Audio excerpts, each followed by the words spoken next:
ಗಿಲ್ಲಿಯಿಂದ ಕಾವ್ಯ ಅನ್ಸುತ್ತಾ ಅಥವಾ ಕಾವ್ಯದಿಂದ ಗಿಲ್ಲಿನ? ಆಕ್ಚುಲಿ ಅವ್ರಿಬ್ರು ಕಾವ್ಯ ಜೋಡಿಗಳಾಗಿ ಹೋಗಿರೋದು. ಸೊ ಇಬ್ರು ನೋಡ್ರೆ ನಮ್ಗೆ ಏನೋ ತರ ಅನ್ಸೋದಿಲ್ಲ, ಯಾಕಂದ್ರೆ ಫ್ರೆಂಡ್ಸ್ ಎಲ್ಲಾ ತರದಲ್ಲೂ ಇರ್ತಾರೆ. ಸೊ ಗಿಲ್ಲಿಯಿಂದ ಕಾವ್ಯ ಆ ತರ ಏನು ಇಲ್ಲ, ಯಾಕಂದ್ರೆ ಅವ್ರ ಆಡ್ತಾ ಇದಾರೆ, ಇವ್ರ ಆಡ್ತಾ ಇದಾರೆ. So it's okay. ಈ ರಕ್ಷಿತನ್ಗೆ ಫಸ್ಟ್ ಸ್ಟಾರ್ಟಿಂಗ್ ಅಲ್ಲಿ ಕಾರ್ಟೂನ್ ಅಂತ ಹೇಳಿದ್ರು, ಕಾವ್ಯನ್ಗೆ ಫ್ರೀ ಪ್ರಾಡಕ್ಟ್ ಅಂತಿದ್ರು. ಆಮೇಲೆ ನೀನ್ ಎಲ್ಲಿಂದ ಬಂದಿದ್ಯಾ ಅಂತ ನಿನ್ ಬೆಡ್ ನೋಡಿದ್ರೆ ಗೊತ್ತಾಗುತ್ತೆ ಅಂತ ಹೇಳಿದ್ರು. ಆಮೇಲೆ ಎಸ್ ಕ್ಯಾಟಗರಿ ಅಂತ ಏನೋ ಬಳಸಿದ್ರು. ಈ ತರದೆಲ್ಲ ಕೇಳಿಸ್ಕೊಂಡಾಗ ಏನ್ ಅನ್ಸ್ತಿತ್ತು ನಿಮ್ಗೆ? ಅದು ನಮಗೆಲ್ಲ ತುಂಬಾ ಬೇಜಾರಾಗ್ತಾ ಇತ್ತು. ಅವ್ರು ತುಂಬಾನೇ ಆ ತರ ಇದರಿಂದ ಅದನ್ನೇ ಸ್ಟಾರ್ಟಿಂಗ್ ಹೇಳಿದ್ರು.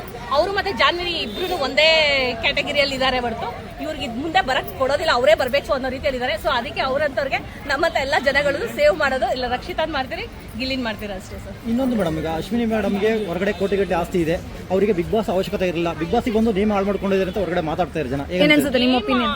ಗೇಮ್ ಹಾಳು ಮಾಡ್ತಾರೆ, ಗೇಮ್ ಅಲ್ಲ, ಅವ್ರ ಹೆಸರು ಹಾಳು ಮಾಡ್ಕೊಂಡಿದ್ದಾರೆ ಅಂತ. ಹೆಸರು ಹಾಳು ಮಾಡ್ಕೊಂತಿದ್ದಾರೆ ಅಂತ ಅದ್ರ ಬಗ್ಗೆ ಏನು ಹೇಳಕ್ಕಾಗಲ್ಲ ಸರ್. ಅದು ಅವ್ರಿಗೆ ಇರ್ಬೇಕಾದಷ್ಟೇ, ನಾವೇನು ಹೇಳಕ್ಕಾಗಲ್ಲ. ಬಟ್ ನಾವು ಗೇಮಲ್ಲಿ ನಾವು ನೋಡೋ ಪ್ರಕಾರ ಬಿಗ್ ಬಾಸ್ ಮನೇಲಿ ಎಲ್ಲರೂ ಒಂದೇ ಸರ್. ಯಾಕೆ ಅಂದ್ರೆ ಯಾವ್ದು ಇಲ್ಲಿ ಮ್ಯಾಟ್ರ್ ಆಗಲ್ಲ, ಯಾರು ಮೇಲಿದ್ದಾರೆ ಯಾರು ಕೆಳಗಿದ್ದಾರೆ ಅದೆಲ್ಲ ಮ್ಯಾಟ್ರ್ ಆಗೋದಿಲ್ಲ. ಬಿಕಾಸ್ ಯಾರಲ್ಲಿ ಆಡ್ತಾರೆ ಅನ್ನೋದು ಇಂಪಾರ್ಟೆಂಟ್. ಈಗ ಎಲ್ಲಾರು ಇವ್ರು ಜಾಸ್ತಿ ಇದ್ದಾರೆ, ಇವ್ರು ರಿಚ್ ಇದ್ದಾರೆ, ಇವ್ರು ಪೂರ್ ಇದಾರೆ ಅಂತ ಎಲ್ಲರನ್ನು ಕಂಪೇರ್ ಮಾಡಕ್ ಹೋದ್ರೆ ಅಲ್ಲಿ ಬಿಗ್ ಬಾಸ್ಗೆ ಅರ್ಥನೇ ಇರೋದಿಲ್ಲ ಸರ್. ಅಲ್ಲಿ ಕಂಟೆಸ್ಟೆಂಟ್ ಆಗಿ ಎಲ್ಲರೂ ಹೋಗಿದ್ದಾರೆ. ಸೊ ಎಲ್ಲರೂ ಒಂದೇ ಸರ್ ನಮ್ಮ ಕಡೆಯಿಂದ.